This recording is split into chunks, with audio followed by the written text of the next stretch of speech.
Goeiemôre, ek hoop het gaan goed met julle almal. Dankie liewe Here vir 'n nuwe dag, 'n nuwe begin. Dankie liewe Jesus ook vir die lekker reën wat ons gekry het. En ons glo en vertrou dat die Here sommer nog baie reën vir ons sal stuur. Ek wil net vir julle 'n stuk lees uit Johannes 3 vanaf vers 1. Die woord sê vir ons: En daar was 'n man uit die Fariseërs met die naam van Nikodemus, 'n owerste van die Jode. En hy het in die nag na Jesus gekom en vir hom gesê: Rabbi, ons weet dat u 'n leraar is wat van God gekom het, want niemand kan hierdie tekens doen wat u doen, as God nie met hom is nie. Jesus antwoord en sê vir hom: Voorwaar, ek sê vir jou, as iemand nie weer gebore word nie, kan hy die koninkryk van God nie sien nie. Nikodemus sê vir hom: Hoe kan 'n mens, as hy oud is, gebore word? Hy kan tog nie 'n tweede keer in sy skoot van sy moeder ingaan en gebore word nie.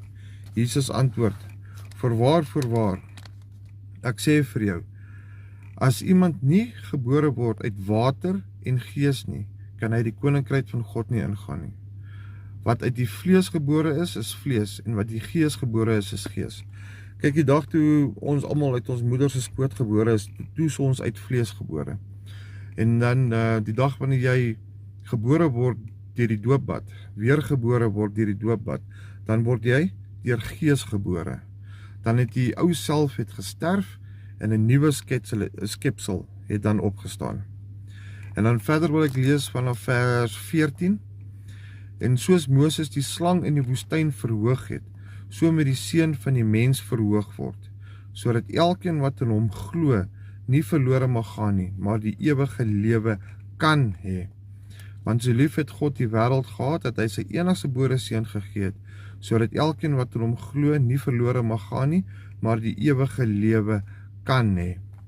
Kyk, om die ewige lewe te kan hê, moet ons die Here hoog hou. Ons moet die Here bo alles hou. Bo ons besittings, bo ons geliefdes. Die Here moet die eerste ding wees in die oggend wat ons aandink as ons opstaan. Die Here moet die laaste ding wees in die aande waaraan ons aandink, voordat ons koppe gaan neerlê op ons kussings om te gaan slaap. Die Here moet nommer 1 in ons lewe wees, en dan is dit die res van die, dan is dit die res. Nie die wêreldse dinge nie, ons moet die wêreldse dinge laat staan, en voluit vir Jesus lewe. Baie dankie Here, baie dankie julle dat julle weer na my video gekyk het. Mag julle 'n geseënde dag hê, mag die Here se liefde en vrede op elkeen van julle rus vandag. Dankie.